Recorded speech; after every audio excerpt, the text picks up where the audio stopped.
A fin de dar comienzo al acto, va a realizar su informe al tribunal la asociación CELS, que interviene en su condición de amicus curiae. Doctora Zimmerman, el plazo de 10 minutos para su exposición. Buenos días, señoras y señores jueces. Para analizar este caso es imprescindible tener en cuenta que en las últimas décadas se produjo una transformación importante en la relación del Estado con los pueblos indígenas. Muy sintéticamente se pasó de una visión asimilacionista e integracionista de la forma de vida indígena a una concepción pluralista de respeto de la identidad cultural y de las formas comunitarias de vida de los pueblos indígenas. Este nuevo paradigma de protección de la diversidad cultural tiene hoy rango constitucional y está reconocido en el ámbito internacional. Nosotros queremos vivir como los demás argentinos. Queremos tener también el desarrollo que nos corresponde, porque hace años que estamos siendo silenciados. Yo hablo en nombre de mi pueblo, con Potaina Pocnana Bogón. Estoy autorizado porque mi comunidad me eligió a mí como representante natural de ese pueblo tan sufrido. El Instituto Nacional de Asuntos Indígenas es un instituto descentralizado, dependiente del Ministerio de Desarrollo Social de la Nación, y queremos agradecer la convocatoria y vamos a centrar nuestra breve exposición alrededor de analizar las causas de este conflicto doloroso que provoca respuestas y preguntas interrogantes.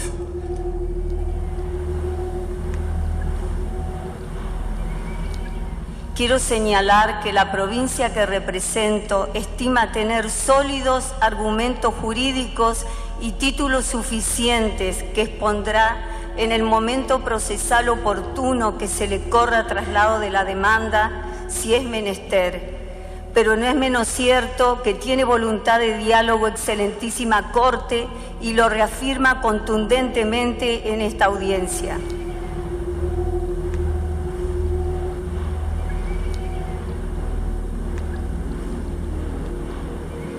También quiero señalar, excelentísima Corte, de que lamentablemente he escuchado a través de distintos medios nacionales y diferentes escritos que se pretende hacer aparecer a la provincia que represento como enfrentada con las comunidades indígenas que habitan el territorio formoseño.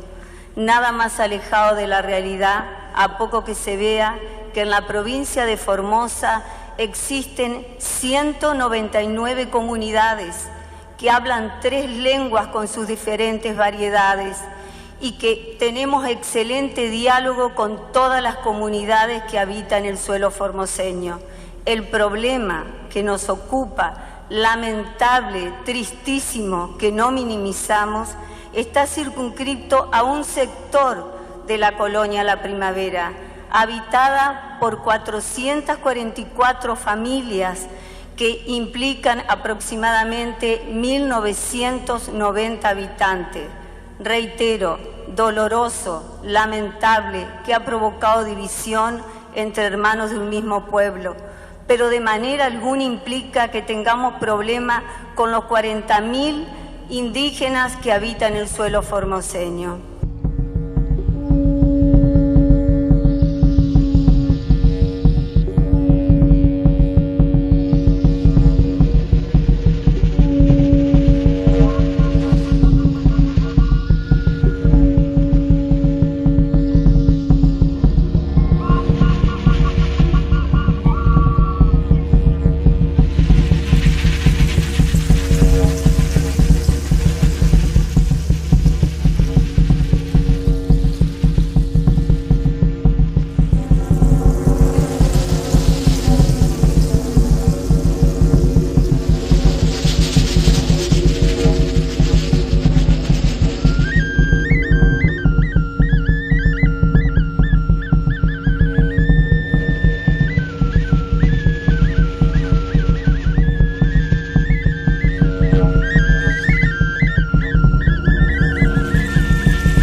duele a la provincia que represento que no se recuerde en ningún momento que es pionera en el reconocimiento de derechos indígenas. Ha sido la primer provincia en la República Argentina en el año 1984, cuando nadie hablaba de estos temas, reconocer los derechos de los indígenas, la propiedad individual, la propiedad comunitaria, los maestros bilingües, la inembargabilidad de la tierra, el reconocimiento de los derechos ancestrales. Hemos incorporado estos derechos a la Constitución Provincial del año 1991, cuando nadie lo hacía. Lo hemos profundizado en la Constitución Provincial del 2003, ampliando el preámbulo de la Constitución y reconociendo nuestra identidad multiétnica y pluricultural. Tampoco he escuchado señalar que la provincia de Formosa, dos de sus legisladores tuvieron un papel destacado en ocasión de la reforma de la Constitución Nacional, y que eran precisamente el gobernador de la provincia, el doctor Gildo Infran, y el vicegobernador, el doctor Floro Bogado, cuando se reformara y se incorporara el artículo 75, inciso 17 de la Constitución. Hemos padecido muchísimos años esta discriminación. Cuando Formosa se refiere, la pionera en poder crear la ley integral del aborigen. Pero me pregunto, ¿cuándo se ha capacitado a los indígenas sobre los derechos que tienen para poder usar esa herramienta? Nosotros queremos también brevemente plantear ante el tribunal que el Estado Nacional en la Comunidad de la Primavera ha estado presente desde el 2003 para acá, en primer lugar con el emplazamiento del Centro de Integración Comunitaria, el CIC. Es una estructura básica con atención de salud primaria y como ámbito de participación indígena. El Centro de Integración Comunitaria tuvo una atención discontinua y fue reabierto a partir inclusive de los sucesos lamentables que ocurrieron en el conflicto. También el Instituto Nacional de Asuntos Indígenas, a través de su equipo, estuvo presente antes del conflicto y durante el corte de la ruta, tratando de llevar iniciativas de diálogo.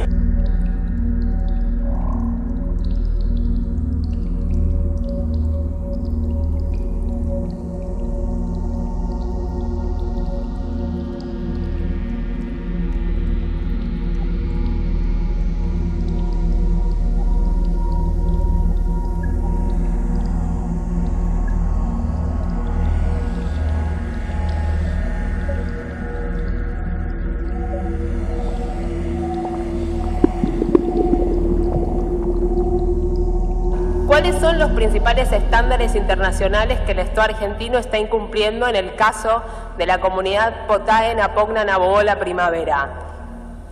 Desde el leading case Aguas Tingui contra Nicaragua, pasando por 5 sentencias en las que la Corte Interamericana se ocupa de las tierras indígenas, ha puntualizado que para cumplir con el artículo 21 de la Convención Americana, los estados deben delimitar y titular las tierras indígenas. Esto es, identificar cuál es el territorio que necesita cada comunidad para poder desarrollarse y sobrevivir como un pueblo organizado con una cultura diferente y entregarles un título de propiedad. Además, dice la Corte Interamericana, debe restituir las tierras cuando se encuentren en manos de tercero, adoptar medidas para garantizar que los pueblos indígenas puedan gozar de los recursos naturales que se encuentran en esas tierras y entregarles personería jurídica como garantía específica necesaria para que puedan ejercer los derechos territoriales.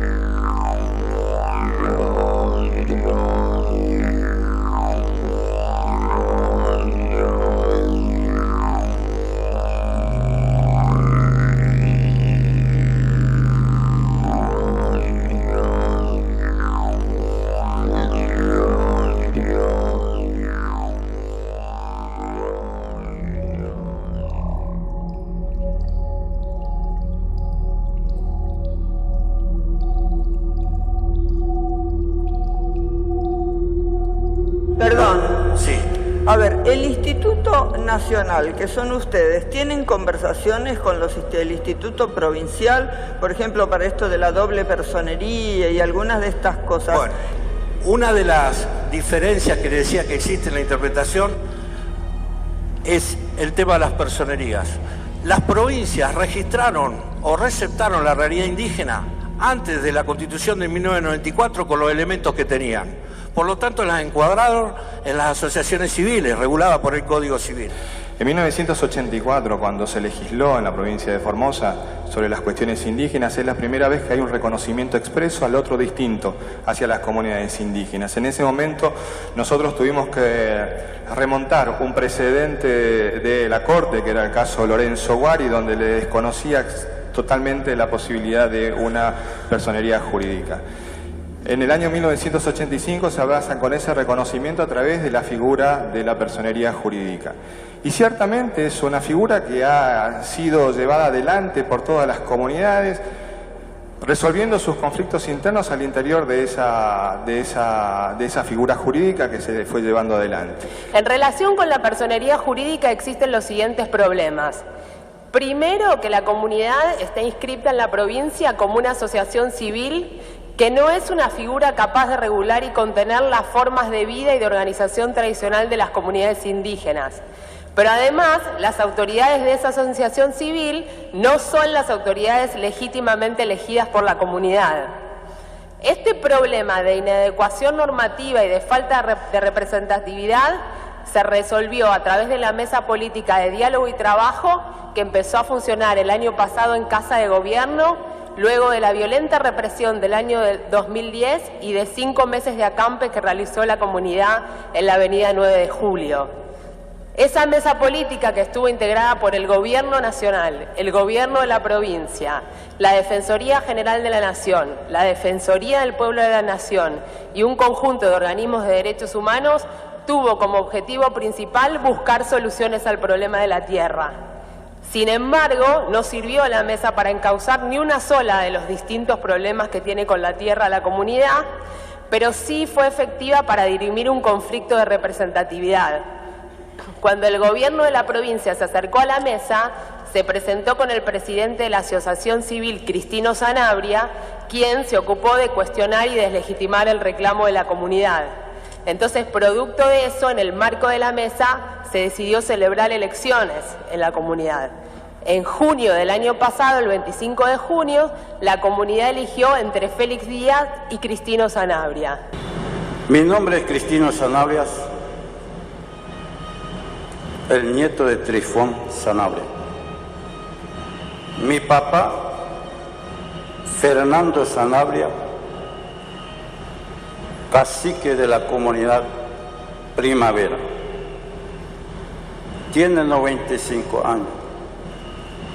Yo soy presidente de la asociación, hago gestiones, hago trámites, procuro, trabajando, presentando proyectos, no llevar a mis hijos en la calle a quemar cubierta. Yo quiero aclarar que en el año 2004, un sector, todavía Félix Díaz no aparecía como dirigente, presenta al Instituto Nacional de Asuntos Indígenas la posibilidad de la inscripción. Existiendo una asociación de orden civil en la provincia, nosotros fuimos cautos, porque no queríamos una doble representación.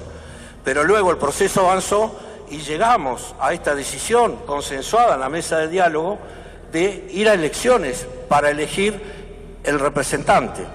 Una vez que se dirimió la representación por el sufragio, nosotros reconocimos la personería de la comunidad La Primavera al sector de Félix Díaz.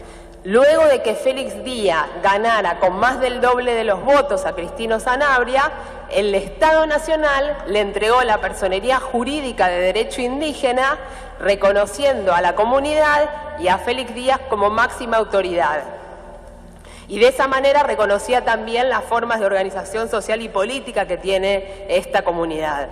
Sin embargo, todavía no ha hecho nada para resolver que hay dos personerías jurídicas funcionando, y lo que es más grave, que quien tiene el título de propiedad y el manejo de las tierras son las autoridades de la asociación civil, que no son las autoridades elegidas por la comunidad. Pero ustedes hicieron el planteo al gobierno federal, al gobierno nacional, de decir si hay algún reconocimiento. Hasta este momento no fuimos notificados de un reconocimiento de esas características, hasta este momento. Perdón, señor ministro, ¿hay alguien que invoca esa representación? Si hay alguien que invoca esa representación, me parece que lo correcto sería dirigirse al gobierno federal, decirle, este señor que invoca esa representación, ¿es cierto o es falso? Y en tal caso resolver el conflicto, si hay conflicto, y si no hay conflicto y es falso el título que invoca, bueno, no hay ningún problema. Así es, y por eso habíamos planteado esa cuestión en la mesa del diálogo, ministro. A nosotros nos parece importante también resolver este tipo de cuestiones. Escuché hoy, él respetaba el líder. Sí. Yo le perdono, señor juez, yo le perdono por ser hermano, por usar esa vincha que no tiene que ser usado. Esta es la foto del cacique que vive todavía. Él me autoriza para hablar. Lo que está en definitiva representando acá y evidenciándose es que al interior de las comunidades existen conflictos internos que son sumamente complicados y difíciles, y este es el caso extremo.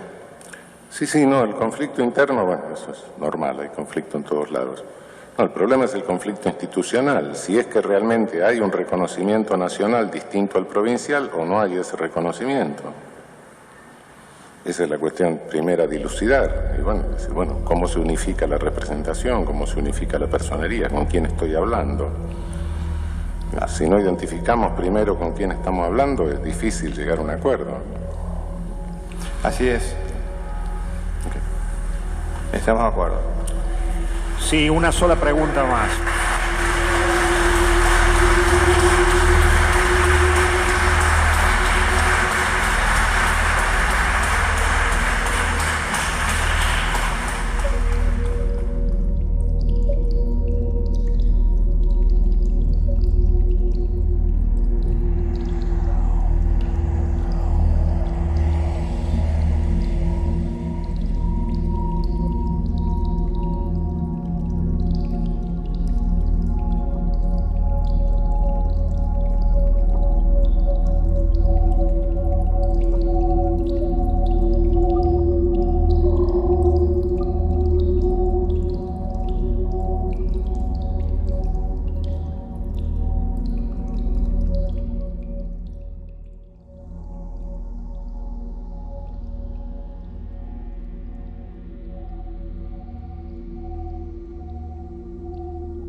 La provincia nos quita una parte de nuestras tierras y nos entrega una parte que no es de la provincia, es del Estado Nacional.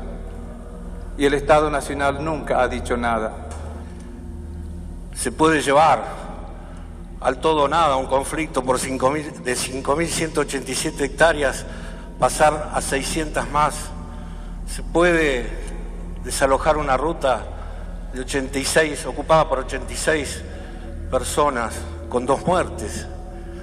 Podemos, sancionada la Constitución en el año 94, todavía estar con grandes lagunas en lo que hace la interpretación del alcance de las normas. Los organismos, los ONG, como el ministro González se refería, la Pastoral Social Indígena, ENDEPA, ha hecho muchísimos esfuerzos de poder enseñar a los indígenas de conocer sus derechos, pero los estados jamás han hecho esfuerzo para poder enseñar a los indígenas a usar esa herramienta jurídica que hoy estamos sufriendo, esta negación de los estados que han generado este mismo conflicto. Es fundamental la intervención de esta excelentísima Corte en este caso. Primero, porque se encuentra en juego la responsabilidad internacional del Estado argentino, por las facultades concurrentes previstas en el artículo 75, inciso 17 de la Constitución Nacional y las obligaciones derivadas de los tratados de derechos humanos tanto el gobierno provincial como el gobierno nacional son los responsables de hacer realidad los derechos de los pueblos indígenas. Segundo, es importante la intervención de esta Corte por la situación en la que se encuentran las comunidades indígenas en Argentina. En los últimos 2 años, prácticamente todos los órganos de Naciones Unidas que tienen competencia en materia indígena le han llamado la atención al Estado argentino. 3 comités de Naciones Unidas, la relatora sobre el derecho a una vivienda adecuada, el relator sobre pueblos indígenas, hicieron recomendaciones al Estado argentino para que revierta un patrón por el cual muchas comunidades indígenas en Argentina no tienen sus títulos de propiedad, tienen obstáculos para gozar de sus recursos naturales, son desalojadas de sus tierras tradicionales, criminalizadas en la justicia y víctimas de graves hechos de violencia y discriminación.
Para ilustrar sobre el conflicto voy a graficarlo para que se entienda en qué consiste el reclamo. En primer lugar, vamos a observar las tierras ancestrales, es decir, los territorios que ocupaba la comunidad Cuom, no desde el año 1930, no desde la conquista de América, sino hace miles de años. De manera que, en este sentido, la historia oficial que ofrece la parte demandada no es cierta históricamente. Hace miles de años que la comunidad ocupa ese territorio. Este territorio fue reconocido parcialmente por un decreto presidencial en el año 1940. Y esto es llamativo, es una de las pocas comunidades que tiene un reconocimiento a través de un decreto presidencial del territorio que ocupa, y es el rectángulo negro. Este reconocimiento es muy importante para la comunidad Cuom, dado que intervino en ella un cacique legendario muy importante para ellos, que es el cacique Trifón Sanabria. Es muy relatado por los ancianos de la tribu los esfuerzos que tuvieron que hacer para poder subvencionar el viaje de Trifón Sanabria a fin de que el general Perón consiguiera este reconocimiento territorial. Posteriormente, como después se verá, fue también reconocido por la misma provincia en el año 1963 a través de un decreto provincial. Ahora bien, el primer despojo que sufre esta comunidad es en el año 1961, cuando se crea el Parque Nacional Río Pilcomayo, que ocupa la parte coloreada en celeste y le sustrae no solamente la casi totalidad del territorio ancestral, sino también una porción muy importante del territorio que le había sido reconocido por decreto presidencial y después ratificado por decreto provincial. Ahora bien, se produce un conflicto que es el que presentamos en el marco de estas actuaciones y que es el último de esta serie de despojos territoriales y que consiste en una actuación del Estado provincial que afecta a 600 hectáreas del territorio ancestral y parte del territorio reconocido por el decreto presidencial y el provincial para afectarlo al uso de la Universidad Nacional de Formosa. Debo señalar en este sentido que no se trata de la universidad en sí, que tiene su sede en la ciudad de Formosa capital, sino de un anexo que, según la página oficial de la universidad, solo se impartirían 3 tecnicaturas. La superficie que ocuparía sería de 600 hectáreas. Para darse una idea de qué significa este territorio, en esas 600 hectáreas podrían ubicarse todas las universidades nacionales, públicas y privadas del país, los institutos terciarios y la mitad de las universidades europeas, con lo cual pasaría a ser la universidad más grande del mundo. En superficie. Según se desprende del expediente, y algo usted nos mostró en el mapa, en el año 1940 hay una adjudicación de tierras por parte del gobierno nacional a la comunidad. En el año 1951 se crea el Parque Nacional del río Pilcomayo. Y en el año 1985 hay una nueva adjudicación de tierras por parte del gobierno provincial. Lo primero que yo quiero saber es si esa nueva adjudicación, o sea, la del año 1985,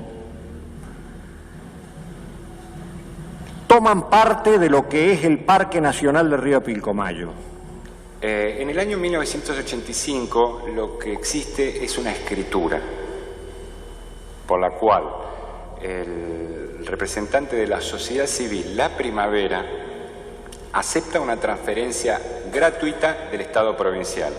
Todavía no hay ninguna adjudicación. La adjudicación se produce en el año 2007 a través de una resolución del Instituto de Colonización de la provincia de Formosa. Es recién en ese momento, y cuando se pretenden alambrar esas tierras, que reacciona la comunidad Cuom porque se enteran de la existencia de esta escritura que durante cerca de 30 años nadie hizo valer.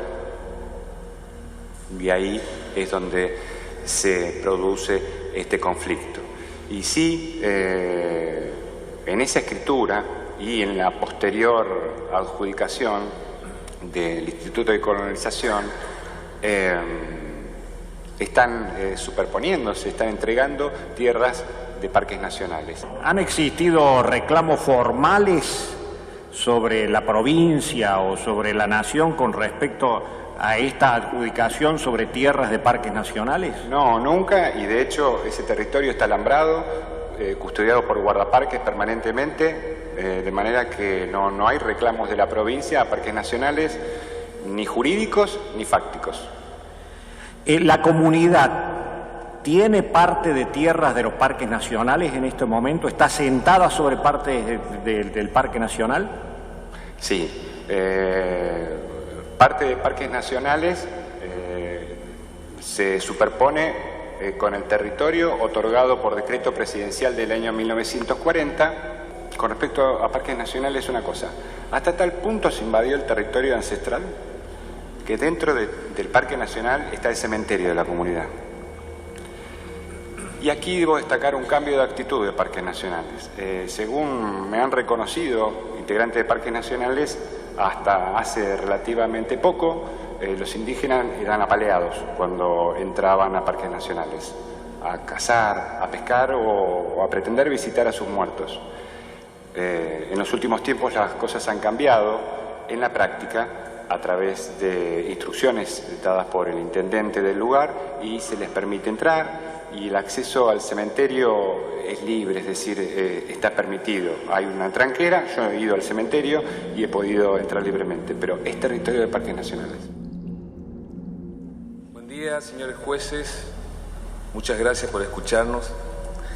Voy a tratar muy brevemente de explicar cómo fue el proceso de ocupación de las tierras de la comunidad aborigen de La Primavera. Y voy a arrancar específicamente desde el año 1939. Ahí está graficada la ocupación de la familia Celía.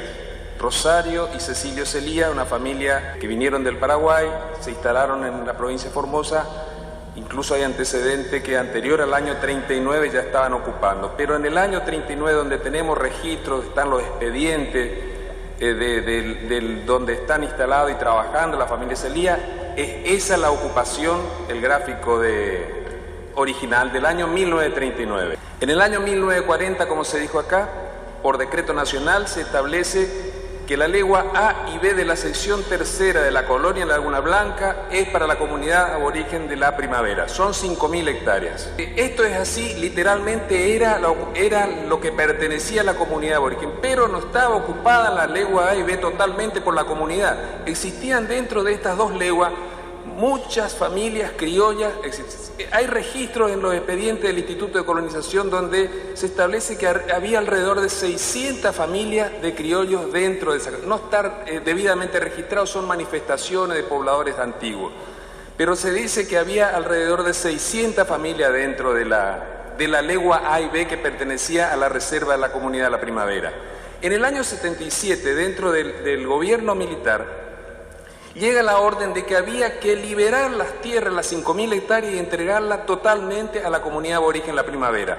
Empiezan los desalojos, eso fue en el año 77, yo ya estaba trabajando en el Instituto de Colonización, unos desalojos que ustedes son abogados, saben lo que significa desalojo masivo con la fuerza pública, entraron las topadoras, se quemaron los ranchos de la población criolla, un desastre total, hablando mal y pronto. Pero se consigue liberar a esas tierras, en su mayoría, y en el angulito que se ve, esa fracción de verde que fue dentro de la colonia todavía, que era la reserva de la comunidad aborigen, estaba el casco de la estancia de la familia Celía. Cuando se va a hacer la mensura, el Instituto de Tierras, ya fuimos nosotros con los equipos técnicos, nos encontramos, al tirar la línea norte de la legua A y B, nos encontramos con el casco de la estancia de la familia Celía. Era una mansión gigantesca, imagínense, de tiempo antes del 30. Entonces, de común acuerdo con la comunidad aborigen, con el cacique, con los integrantes de la comunidad del equipo que estaba trabajando con los agrimensores, se llega a un acuerdo de dejar fuera de la reserva. ¿Eso en qué año fue? Eso fue en el año 81, 79, 80, 81. Y por esa razón se excluye de la escrituración en el año 85 las tierras que se le adjudican a la familia Celía. Al dejar esa fracción fuera, por eso es la compensación de que se habla. La compensación está en función a que se le desafectó esa fracción. Pero la compensación se hace con tierras del Parque Nacional. No señor, es otra cosa. Le explico ahora el tema con parque. Se aprueba la mensura, que es lo que está en color marrón, esa es la mensura aprobada de la colonia La Primavera. Eso está aprobado por catastro, se aprueba por decreto. Esas son las 5.187 hectáreas que pertenecieron y pertenecen hoy a la comunidad aborigen La Primavera. Eso es lo que se escrituró en el año 85, escritura pública traslativa de dominio, que se le entregó, firmó el cacique en ese momento, Fernando Sanabria, está firmada la escritura con la... ¿Fue consentida por la comunidad en aquel momento esa exclusión de tierra a favor de la familia Celía? Esa fracción donde estaba el casco había total conformidad, no hubo ningún inconveniente, ningún problema. En el año 68 creo que es la modificación de la reserva de parque, porque inicialmente Parque Nacional eran 285.000 hectáreas. Posteriormente se modifica, se acomoda porque había mucha población criolla ya ocupando esas tierras. Se hace una modificación, una reducción de la superficie y se deja en 60.000 hectáreas la superficie de parques nacionales. También al hacer la mensura, se hacen juntas la mensura de la comunidad aborigen y Parque Nacional se hacen al mismo tiempo. Por eso es que se alcanza, el mismo agrimensor, el mismo equipo técnico hizo las dos mensuras. Por eso es que no hay superposición en el terreno. Lo que pasa es que la gente del parque, y yo estoy contento, escucho y me parece que es correcto la apreciación de ellos, dice que la ley, al establece los límites del parque, pero también hay un artículo dentro de esa ley que dice que en el caso de existir accidentes topográficos se realizará y se modificará en la mensura. Lo que pasa es que dice de común acuerdo entre las partes, entre la provincia y Parque Nacional, y no nos pusimos de acuerdo todavía en esa parte. Excelentísima Corte, con todo respeto, cuando se habla de la provincia de Formosa se desconoce la realidad sociopolítica de una provincia pobre y marginada que recién en el año 1955 pasó a ser provincia. Doctora, discúlpeme la interrupción. Nosotros valoramos muy bien sus argumentos en relación a lo que sostiene respecto de la provincia. Nos gustaría hacerle algunas preguntas en relación al caso concreto. Con todo gusto, doctor. En particular. El doctor Sí. Maqueda empezaría. Sí, como bien dice el doctor Lorenzetti, en realidad no estamos acá para juzgar qué es lo que ha hecho en este caso en particular la provincia de Mendoza con respecto a las mandas constitucionales. Tenemos que abocarnos específicamente a este caso. Y yo vuelvo sobre la pregunta que le hice a su antecesor en el uso de la palabra. En el año 1940, a través de un decreto nacional, se entregan tierras nacionales a la comunidad aborigen. En el año 1951 se crea el Parque Nacional del Río Pilcomayo. Y en el año 1985 se escrituran tierras a favor de esta comunidad. ¿Por qué en esa escrituración de tierras se incluyen tierras del Parque Nacional del Río Pilcomayo? Bueno, es así, en el año 1985 se incluyen 187 hectáreas más, la correspondiente a la legua C, porque ahí vivían poblaciones indígenas. Y cuando la provincia de Formosa, doctor, hace la mensura y pone los mojones, lo hace con acompañamiento de las comunidades indígenas, respetando el decreto del 40 y el decreto del general Perón del año 1952, que establece que la superficie real se conocerá en ocasión de efectuarse la mensura. Pero además, la mensura que hace la provincia de Formosa le permite mayor acceso a la Laguna Blanca de la que tenían. Y no desconocemos en ningún momento que existe una superposición con parques nacionales. En efecto, cuando en 1985 el gobierno de la provincia entregó un título de propiedad de una parte del territorio tradicional de la comunidad, basándose en un decreto que les reconocía ya tierras en 1940, decidió excluir de la titulación ciertas tierras que se encontraban en ese decreto para que pueda permanecer allí una familia no indígena de apellido Celía.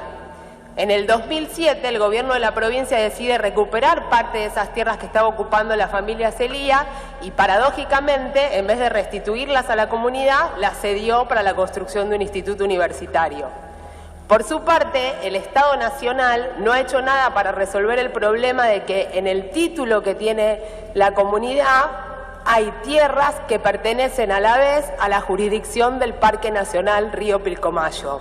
¿Y en razón de qué la provincia entrega o toma tierras del Parque Nacional Río Pilcomayo? No toma tierra. Le explico lo que pasó.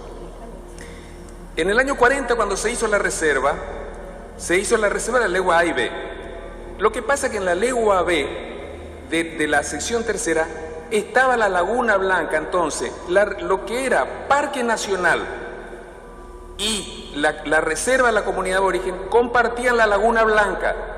La Laguna Blanca, la línea esa le tomaba por la mitad a la laguna. La mitad quedó dentro del parque y la otra mitad queda dentro de la reserva de la comunidad aborigen La Primavera.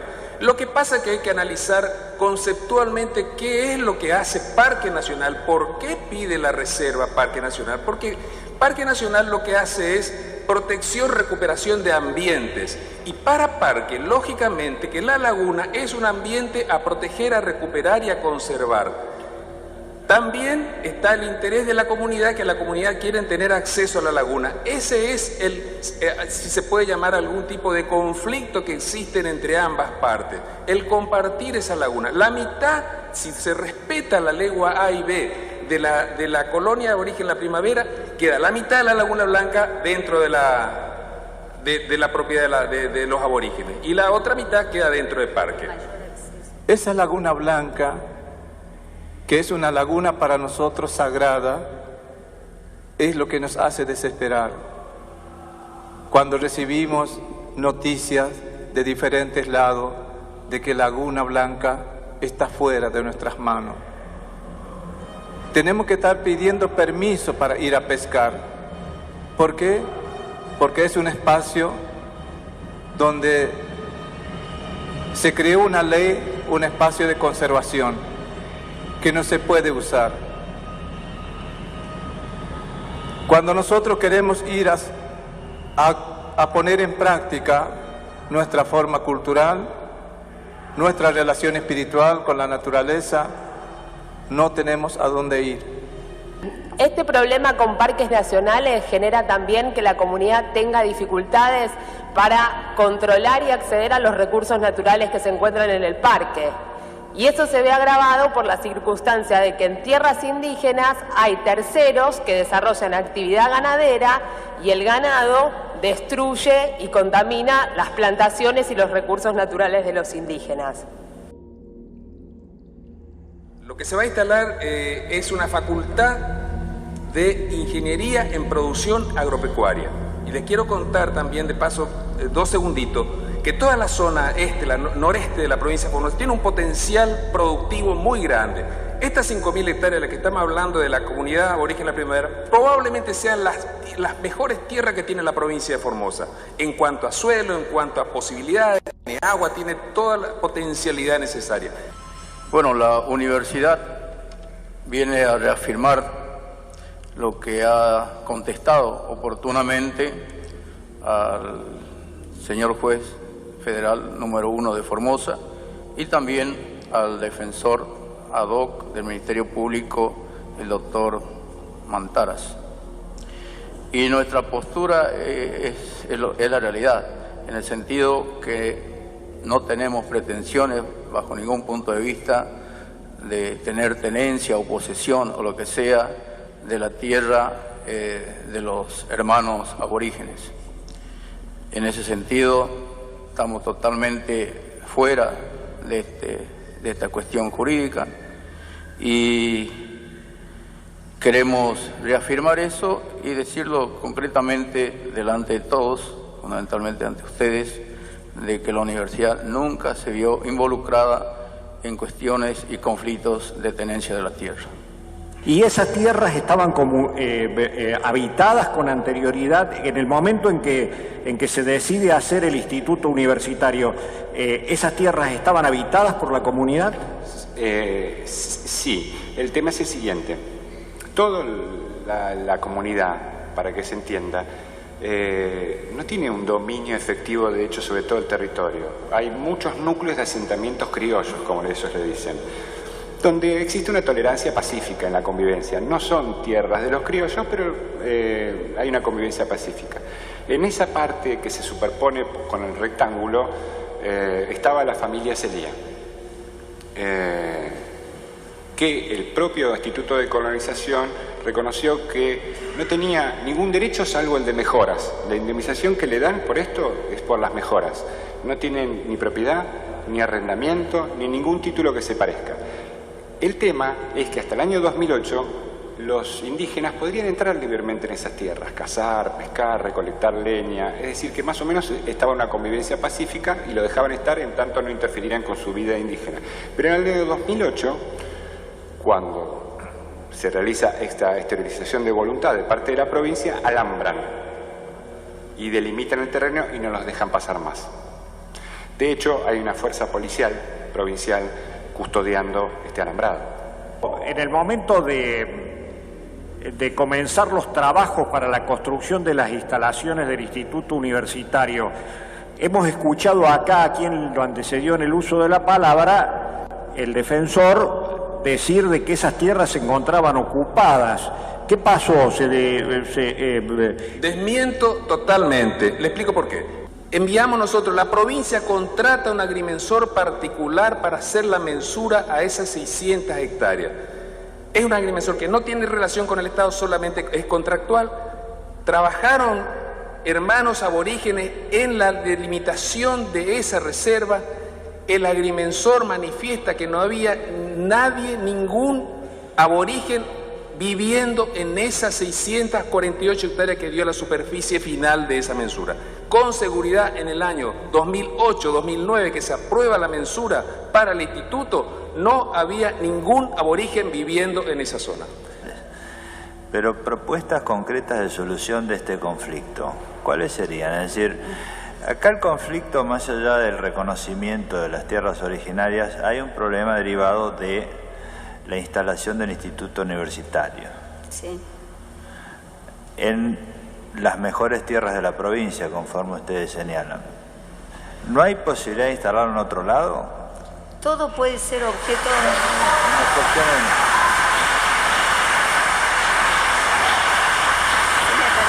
Pero es una cuestión, por favor, es una cuestión de solucionar el problema. Digo, primera cuestión, ¿no hay posibilidad de instalarlo en otro lado? Doctor, todo lo podemos dialogar.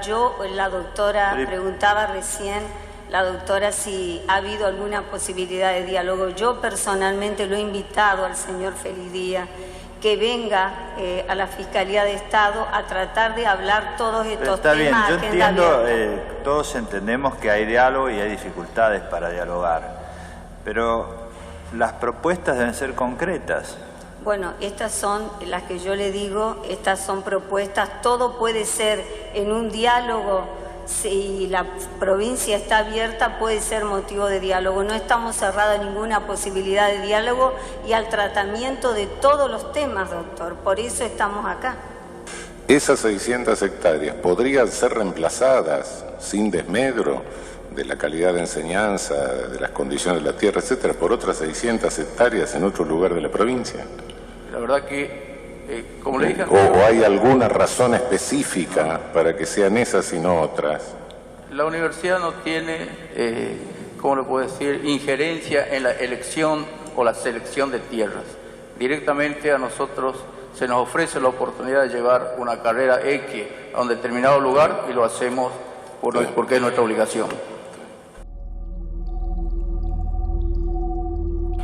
Las leyes 26.160 y 26.554 establecieron la obligación del Instituto Nacional de Asuntos Indígenas de culminar un relevamiento y titulación del territorio de comunidades originarias. ¿Esto se llevó a cabo en la primavera, en la comunidad de la primavera? Señor juez, esto se está llevando en todo el país, hay 4 millones de tierras no, sí, pero en la comunidad de la primavera no se llevó a cabo por falta de acuerdos. Por falta de acuerdos. Porque yo quiero explicar a este tribunal, si me permite brevemente, que si bien la Constitución Nacional reconoció los derechos indígenas, también en otro artículo reconoce el dominio originario de los recursos naturales de las provincias.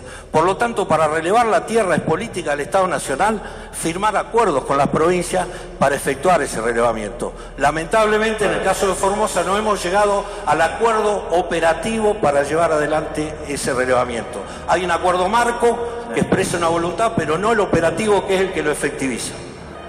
El acuerdo marco daría la impresión de que se concede que el organismo ejecutor sería el Instituto de Comunidades Aborígenes Provincial.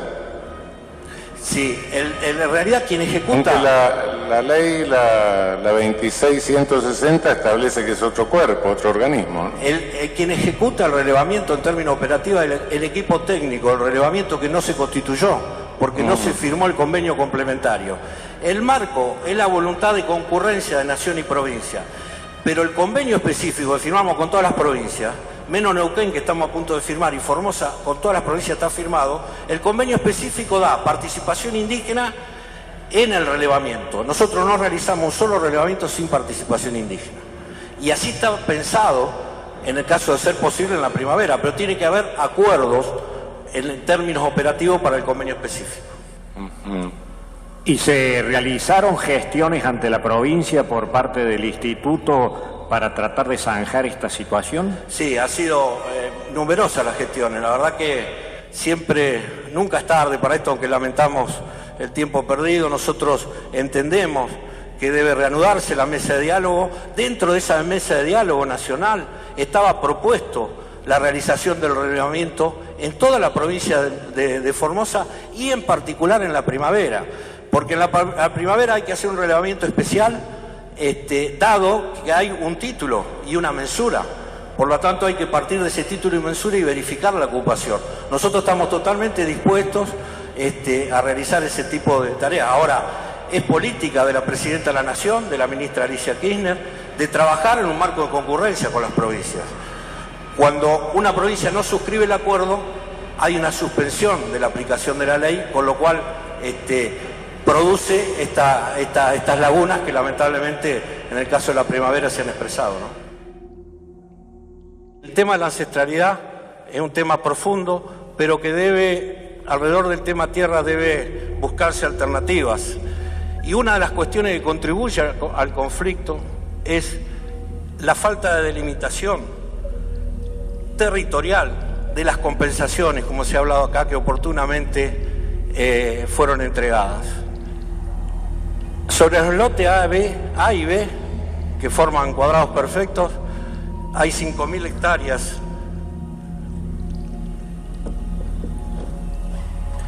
5.000 hectáreas reconocidas. Bueno, no llega al marcador. Sobre eso se extiende hacia el norte y hacia el sur 2 compensaciones en forma triangular, en la que se superpone con parques nacionales. Ahí hay un tema, hay una superposición de tierras entre la provincia y parques nacionales. Y la segunda compensación, el Martillo, nosotros hemos podido apreciar que hoy, y lo vamos a ver ahora, está en manos, digamos, se ha procedido a cultivos extensivos en esa zona y está en presencia de arrendatarios. Por lo tanto, las 2 compensaciones están difusas y es una de las cuestiones a la hora de una propuesta del conflicto a tener en cuenta. Todo lo que figura, digamos, se puede apreciar en un verde atenuado, son cultivos extensivos, en buena parte soja, también algodón. Ese cultivo no está hecho por aborígenes, está hecho por arrendatarios, que son más poderosos que los propietarios a precios irrisorios. Hay una distribución desigual de la tierra, fijémonos, 5.187 hectáreas para 460 familias. En términos ideales, 10 hectáreas por tierra de tierra fértil con buen régimen de lluvia. Hay una desigualdad acentuada en este sentido. ¿Quién da en arrendamiento esas tierras? Bueno, la provincia de Formosa tiene un instituto de comunidades aborígenes que entiende en la problemática y en la regulación de las comunidades.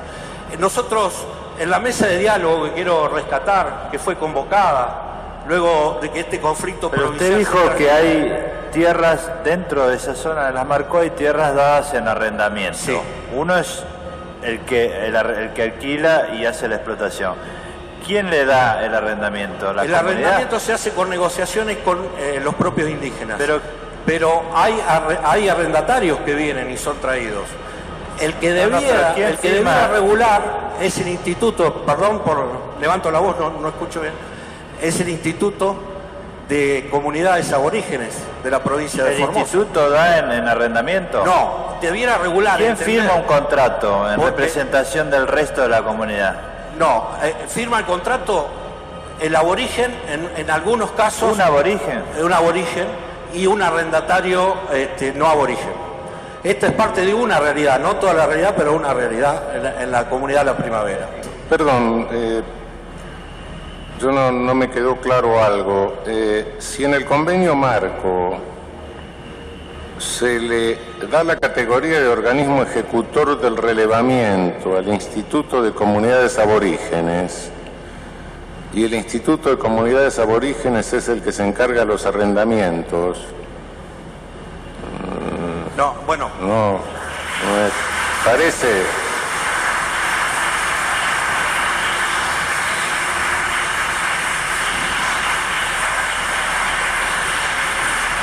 Puede contestar. Señor juez, yo quiero aclararle. El Instituto Nacional de Asuntos Indígenas está llevando adelante relevamiento en 16 provincias de todo el país.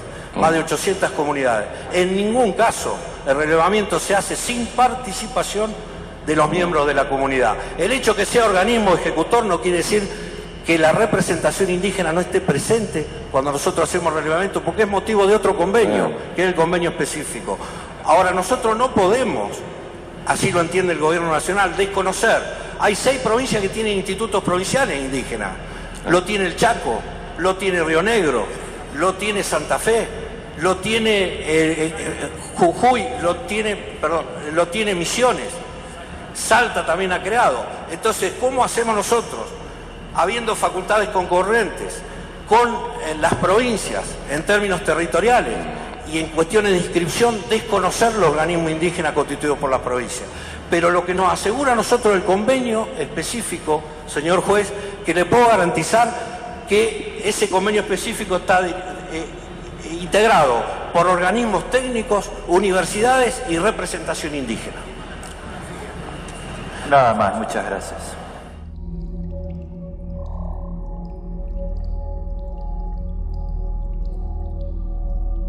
Existe una observación general, que es la número 11, realizada por el Comité de Derechos del Niño, que trata la cuestión sobre los derechos de los niños indígenas, el interés superior del niño indígena. Y el principal criterio rector es la no discriminación, es decir, que ningún niño o niña, por el hecho de nacer en el seno de una comunidad, se vea privada del resto de los derechos que le ofrece la Convención. Y voy a destacar 5 nada más que pude observar en el terreno. El primero es el derecho a ser oído. En segundo lugar, el derecho a la seguridad personal. Durante los últimos conflictos que se sucedieron en la región, hubieron niños de 10 años detenidos por espacio de 36 horas. Como se dijo anteriormente, hubo niños buscando miel que vienen haciendo desde hace centenares de años, niños Cuom, que fueron disparados, por eso se lo he hecho en sus propias tierras. Y últimamente, en el día de ayer, tomé conocimiento que un niño de 10 años recibió una citación policial imputado del delito de usurpación. Esta es la primera vez que escucho algo por el estilo en 25 años del ejercicio de la profesión. En tercer lugar, el derecho a la salud. En el campo pude observar un niño de entre 5 años que fue revisado en mi presencia por el médico. Ese niño veía hace un año y le fue indicado que fuera el oftalmólogo de la capital de Formosa, dado que en la región no existe un oftalmólogo. Perdió los 4 turnos porque no tenía plata para viajar, porque cuando le consiguieron la plata le dijeron que su turno se había perdido y porque en definitiva, por ser pobre, niño e indígena, no pudo ser atendido. Ese niño hoy está ciego. Otro niño fue llevado directamente por el médico que integraba nuestros equipos al hospital. Le hicieron un drenaje y le dijeron que no le podían dar penicilina porque no había penicilina en el hospital. Esto tampoco puede ser tolerado en un Estado de Derecho en orden a los derechos de los niños indígenas. En cuarto lugar, tienen derecho a alimentación. En toda la comunidad no hay un servicio de agua corriente ni de redes cloacales, de manera que solamente toman agua cuando llueve y lo reservan en depósitos. El agua que consumen es un agua de color marrón o verdoso que juntan en los charcos que se produce y tienen que esperar hasta las próximas lluvias para tomar agua. El derecho al agua me parece elemental, sobre todo cuando ancestralmente han tenido acceso a los ríos, al Pilcomayo, al Bermejo y a la Laguna Blanca que está tan cerca del lugar. En último lugar, el derecho a la educación, pero no menos importante, el derecho a la educación. En un doble sentido, tienen derecho a desarrollar la cultura. Y esto tiene una íntima relación con el territorio, porque es en esos territorios, en el monte y en la laguna, donde ellos reciben de sus padres y de sus madres la educación con la lengua, las artes de la caza y de la pesca y toda su tradición cultural y religiosa. En esos lugares habitan sus dioses. Y también tienen derecho a una integración con las sociedades actuales, debiendo tener derecho a aprender español. Solo un tercio de esta comunidad, de alrededor de 5.000 personas, 3.500 son niños, niñas y adolescentes, saben hablar español. Esto les imposibilita una gran cantidad de ejercicio de derechos. De la escuela que hay un solo maestro de orientación de modalidad indígena, es decir, un maestro Cuom. La deserción escolar es terrible porque le están hablando en un idioma que no comprenden y que nunca le enseñaron, de manera que también se ve tronchada la educación en este aspecto.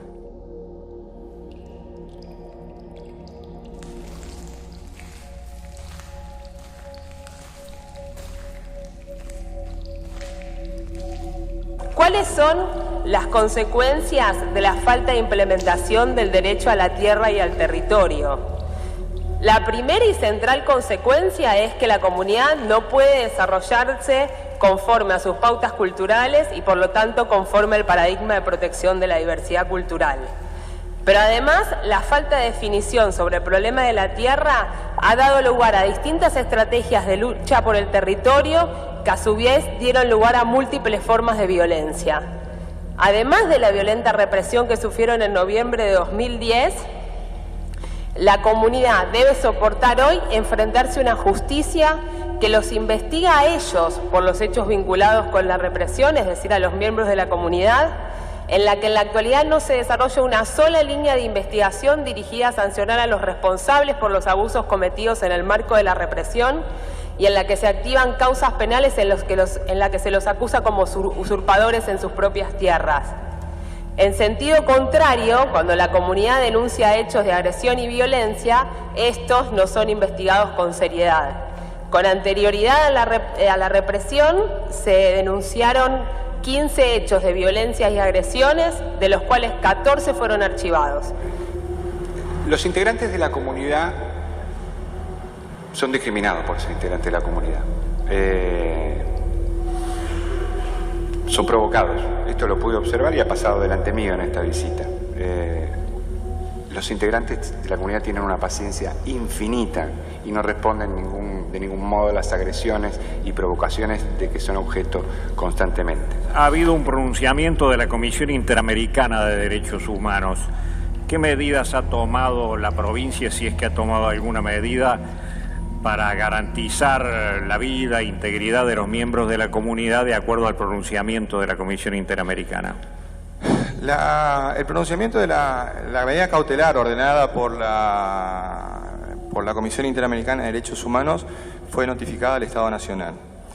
El Estado Nacional ha hecho un despliegue de la Gendarmería Nacional en la zona de la Comunidad de la Primavera, teniendo puestos de control de acceso en el que se realizan controles de las personas que acceden a la Comunidad de la Primavera, tomando nota en planillas de las personas que ingresan, vehículos que ingresan y personas que lo están realizando. En todo momento nosotros como provincia hemos planteado al Estado Nacional la posibilidad de realizar controles conjuntos para poder llevar adelante estas medidas de protección que ordena la Comisión Interamericana de Derechos Humanos. Igualmente, hemos planteado de que los casos que han sido denunciados como violatorios de los derechos humanos son todos casos que están siendo investigados por la justicia de manera permanente. Los juzgados de instrucción de Clorinda están en la permanente investigación de los distintos casos que se están sucediendo en la Primavera y que fueron puntualmente denunciados. Se encuentran actualmente fuerzas de Gendarmería Nacional custodiando en el lugar. No se trata de una fuerza que constituye un estado de sitio, ni mucho menos. Imaginemos un cuarto de la ciudad de Buenos Aires con 4 destacamentos de 2 personas. Esto es, nadie podría sentirse intimidado por estos 4 destacamentos de 6 personas en un lugar que es muy difícil de recorrer, que es selvático, con caminos que cuando llueve no se puede transitar. Sin embargo, los miembros de la comunidad que entrevisté, mayores, niños y ancianos, han manifestado que estaban de acuerdo con la presencia de Gendarmería Nacional y se sentían más seguros. En la pretensión que está en juego aquí en este litigio, se habla de solicitar como una medida cautelar que las fuerzas policiales se abstengan de realizar actividades intimidatorias y demás. ¿Qué puede decir al respecto? Esa solicitud que fue realizada, ¿en qué contexto se realizó esa solicitud? Fue en el momento en que se estaba realizando el corte de ruta de la Ruta 86 por parte de este sector de la Comunidad de la Primavera. Esa solicitud nosotros no la entendimos nunca porque fuimos notificados, se llegó a notificar a la policía de la provincia, pero nunca hemos entendido el porqué. ¿Usted escuchó, me imagino que sí, la exposición del amicus curiae, representante del CELS, que dice que continúa todavía ahora una actividad de intimidación. Esto, ¿cuál es la razón? Es decir, ¿qué puede decir al respecto? En primer lugar, no existe ninguna actitud de intimidación por parte de la policía de la provincia, de ninguna manera. No existe ninguna actitud de intimidación. Eso es una falsedad total. Esa actitud de intimidación no existe. El único que se investigó, pese que se llegó a determinar al imputado de amenazas de muerte contra Félix Díaz, inexplicablemente no fue llamado a prestar declaración indagatoria. En los últimos 6 meses, en el marco de las medidas cautelares que dictó la Comisión Interamericana contra el Estado argentino, ante la evidencia del grave peligro para la vida e integridad física de muchos miembros de la comunidad, tuvimos que denunciar por lo menos 10 nuevos hechos de violencia. Entre ellos, denunciamos que Samuel Garcete, una de las víctimas de la represión que tiene secuelas hasta hoy, fue retenido en diciembre pasado por personal del gobierno de la provincia, los que se negaban a darle información sobre su paradero a su familia, y al día siguiente de ser encontrado, debió ser internado y operado de urgencia a raíz de las infecciones que tiene por los disparos de bala recibida, tal como figura en la denuncia penal. Además, informamos que un grupo de niños de entre 9 y 14 años recibió disparos de balas por parte de población criolla cuando se encontraba haciendo recorridos de recolección de miel. Los hechos que fueron denunciados han sido situaciones denunciadas de casos de delitos, eventuales hechos ilícitos que se producen en esta situación. Por ejemplo, en el caso del mes de noviembre, donde se denuncia de que 2 hijos del señor Félix Díaz habían sufrido un atentado, uno cuando lee la lectura de la denuncia y de las investigaciones, lo que se está denunciando es que se escuchó un ruido que parecía un tiro. El hecho fue investigado, recorrió la policía junto con la gendarmería, los lugares donde habría provenido el supuesto ataque, y no se encontró absolutamente nada. Sí creo que, como indican modernos estudios de vigilancia urbana y no urbana, que sería necesaria la presencia de agentes de acceso a la justicia, colocar centros de acceso a la justicia donde no tengan que viajar hasta la ciudad de Formosa porque no tienen plata para hacerlo, y donde les reciba la denuncia alguien que sepa hablar su propia lengua.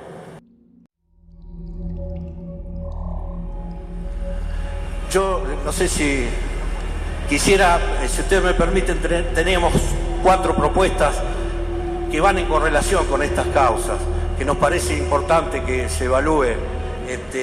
Y en primer lugar es precisamente poder llevar adelante el relevamiento.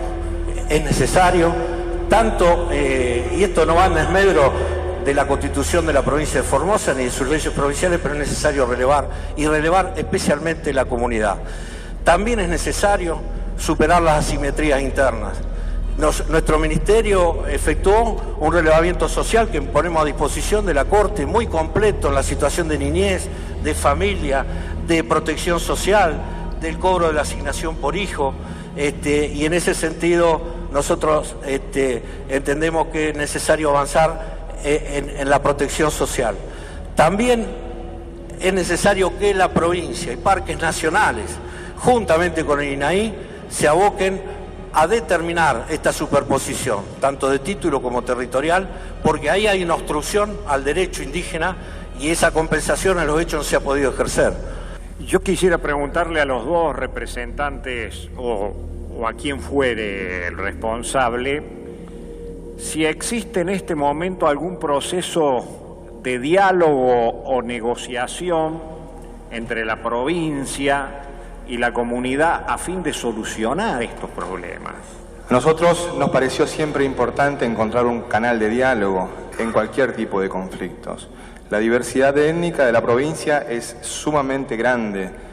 Tenemos un mosaico cultural importantísimo Y ahora nos abocamos a esta cuestión. Tenemos un mosaico cultural importantísimo donde el conflicto es una cuestión cotidiana y es natural y forma parte de la democracia, y con todas las comunidades tenemos diálogo. El único conflicto que no hemos podido arribar a un diálogo antes de que se produzcan estos hechos es en la zona de Laguna Blanca con una parte de la Comunidad de la Primavera y no con toda la Comunidad de la Primavera. Hemos llevado adelante la mesa de diálogo con el Ministerio del Interior y ahí se han llevado a cabo algunas cuestiones que son importantes para la solución de conflictos. Sin embargo, hemos encontrado también una disposición bastante difícil de intransigencia en posiciones para poder establecer algún tipo de diálogo. Nosotros hemos dado siempre la oportunidad de poder dialogar. Hemos estado en la ruta 4 meses y el gobierno provincial jamás se acercó hacia nosotros. Vamos a ser más concretos. ¿En qué propuesta, qué base de solución trabajaron ustedes para este conflicto? Nosotros... Digo, si soy claro, uno se sienta a dialogar. Sí. Del otro lado usted dice hay intransigencia. De este lado, el suyo, ¿qué proponen? Nosotros, en primer lugar, proponemos de que el diálogo tiene que ser partícipe toda la mesa. En la mesa de diálogo tienen que estar todos los actores de la primavera, sí. No solamente un sector, todos los actores de la primavera. Y la resolución del conflicto tiene que ser una resolución integral donde contemplamos todos los aspectos, tienen que estar todas las partes. Usted dice que hay una mesa de diálogo. Uno de los problemas es que no sabe con quién dialogar, porque por un lado tiene la asociación, por el otro lado un reconocimiento nacional. ¿Es tan difícil solucionar eso? O sea, ¿no puede haber una coordinación? Como lo preguntó el doctor Zaffaroni. Le pido que sea concreto, me diga sí, no y qué se puede hacer. Sí, por supuesto, siempre es posible. Es posible. Siempre es posible. Creo que ese sería un buen aporte en caminar el diálogo. Lo segundo es, si hay una mesa de diálogo, ¿hay una propuesta concreta de ustedes para solucionar esto y en qué consiste? La provincia ha entendido que siempre ha cumplido sus obligaciones respecto de... Yo sé la defensa de las provincias están acá, pero ¿qué propuesta hay para solucionar esto? Bueno, existen distintos aspectos que están siendo planteados. Por ejemplo, puntualmente, en la cuestión de agua potable estamos llevando adelante las obras. Acá está claro, usted entiende cuál es el problema, si no le pasamos el plano de nuevo. Es decir, hay un conflicto territorial. ¿Qué propuesta hay para solucionarlo? Derivada de la instalación de un instituto. ¿Hay alguna propuesta?